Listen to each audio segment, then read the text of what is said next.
Okay guys, welcome to another Ask Zenler. So we were asked on the Facebook group how to actually maybe resize the video player using global includes or using CSS or using something. So what I've got here is I've got a video page lined up, and what I'm going to do is I'm going to make some changes and then I'm going to take them across into the global include section. So remember that inside of pages, of course, you can go in and add CSS code and things like that. Well, you can also add CSS inside here. You need to make a few little adjustments, but they're really easy. So you can also put other code in there, scripts into the course player page and all pages, such I showed you last time with all pages where I put Google Analytics into the top page and I just drop the code in there and bang, it goes across all the pages. But what about styles? What about CSS styles? Can we add those into these pages? Because you guys might have tried and you might have had trouble, and I'll tell you why you've had trouble if you did. So let's first of all go to a page. I've got this just on preview for me.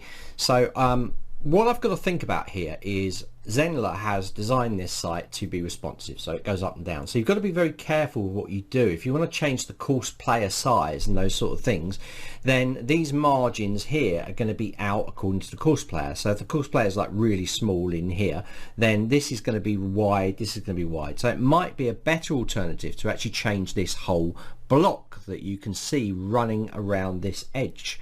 And that's exactly what I'm going to do now. But this will get you on track anyway, and you can make your own alterations and play around with it yourself.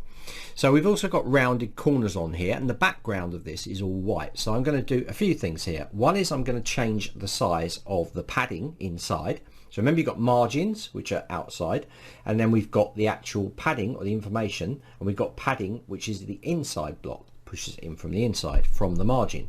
Okay, so bear that in mind. Also the color is white, so we're going to change that. So first thing I'm going to do, I've got Chrome activated here. So most browsers have the inspect element, and you should be able to inspect the code, ideally inspect the CSS. So I'm going to come over here to this little inspection tab, and I'm going to go over until I'm just going over this area, this little area that's around the outside. You can see there's kind of a green in the middle that goes to a kind of blue where the content is, and outside is kind of orangey yellow color. That's indicating any margins, and I think the green is indicating padding. Okay, so if I click that once, what you're going to do is you're going to get stuff come up down here. Now this is quite interesting because in the Facebook post the instructor was actually trying to do a CSS change to element.style. Now you'll get element.style come up for a lot of the different places because it's kind of a general thing that's used throughout. So you do not want to target that one. What you want to target is the CSS for the component itself that has got an added class to it. In this case, content area. Okay, so inside here you can see that we've got a content area, and you can also see it says new player CSS because this is the course player area of the CSS for Zenler. So in here we want to do a few things. We want to change the padding. Now what does the padding do? Let me just put something in here. I'll just type 100 in here, and you're going to see it'll all push in, which is good, but you might want to push it in from the left and the right and leave the top and the bottom exactly the same as they were. So how can we do that? Well, you can set multiple paddings up in here. So what I'm going to do is I'm going to put 10px, 10 pixels, then I'm going to put 10 pixels, then 10 pixels and 10 pixels. Now I've put 4 of them in there because they control the top, the left, the right and the bottom. So let me show you. It's easier to show you. Put 100 in here, and you can see straight away that we have added stuff to that. Let me put more in here. Let me put 1000 in here. You can see it's added to the top. So I don't want to add to the top, so I'm going to put that back to the default, which was 14. Okay, so what about this side? I'll put 100 in here. Now you can see it's pushed in. It's pushed in from the right hand side, which is great. So what about this one? What's this one do? If I press this one and it's pushed in from the bottom, you can see that. Let me put that back. You can see it's pushed back up. So we've got top, we've got right, we've got bottom, and we've got left. So if I put left in at 100, it will push in that side.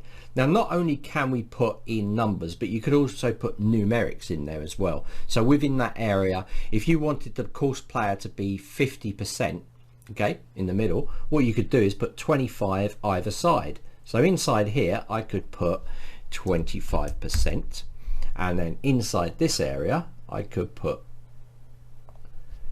25%, and there you go. So that's given me a 50% of that. So 25 that side, 25 that side. Notice all the content now is also going in line, which is exactly what you want. So what else can we do? If we look at these corners in here, I'm going to color it first so it's easy to see. So in this block, we're just working in this block. So I'm not going to actually do it at 25 because that's too much for me. I'm going to do 15. That looks better. So 15 that side. Yeah, that looks a better size. Not there. And remember also we've got the ability to do this. So I like working in percentages because it all kind of works with each other. When you do numbers, it kind of locks it in. Not a very good way to work responsively, working with numbers in some ways. So what I'll do is I want to show you the border radius and how we can change them. It's really easy, we can change it in there. But I need to show you the color thing first. So I'm gonna color the background. I'm gonna go background, and it's going to come up, and I'm going to go background hyphen color. Notice the color is spelled American, C-O-L-O-R. Okay, and then I'm going to press a colon, and then I'm going to select a color. I'm going to put #000.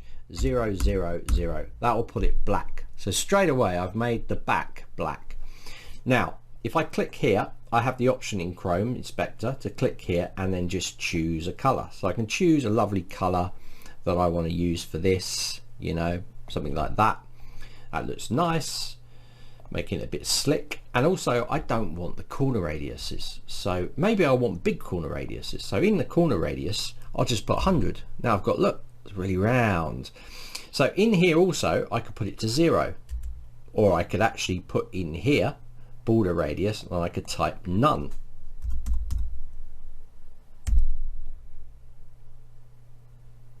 Like that.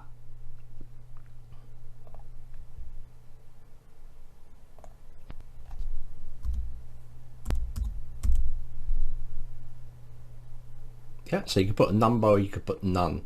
Actually a number's better. Okay, so it sticks. So we've made changes there. We've also reduced it in by a certain amount, and we've done that. We've only touched a few of these things. There's a lot more things you could do. You could put borders around there, all sorts of stuff.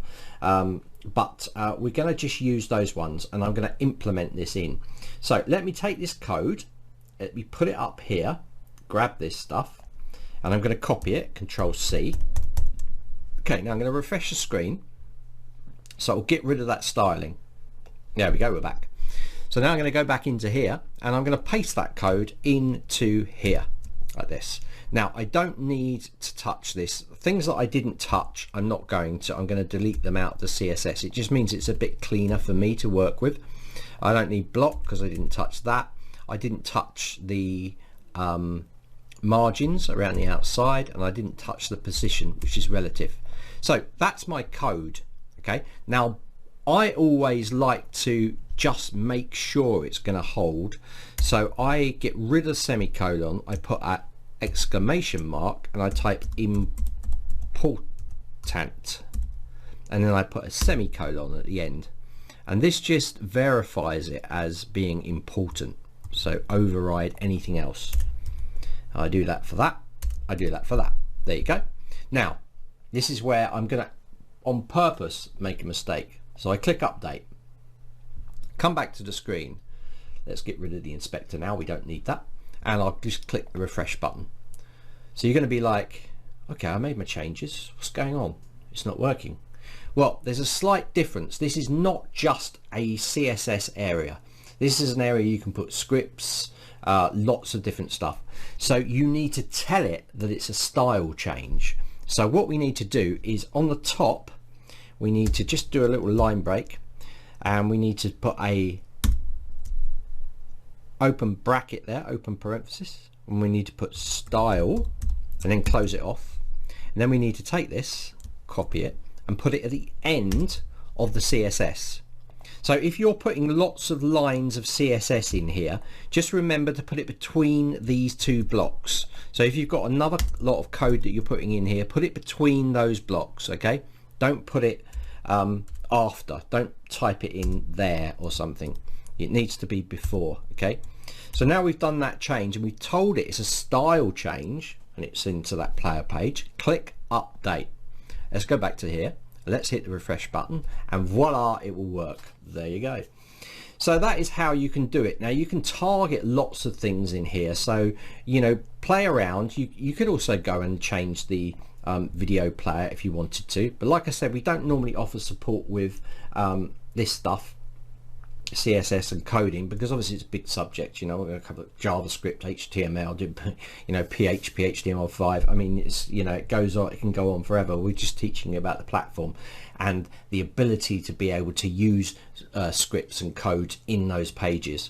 So that's how we can add CSS into our actual global includes. And remember, this is the same for all pages as well. So if you want to make a change throughout your site through all the pages, you use that same style, yeah, and then you put your CSS in between that area. Otherwise you will not see the change. That's probably the most important thing about this. So guys, have a play.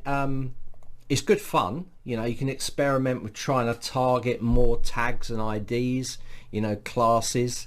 And you know, do a bit of research on CSS as well. If you're interested, then you might want to learn a bit more about it. There's loads of them out there. W3 School and stuff does all CSS and coding, coding examples and things to help you.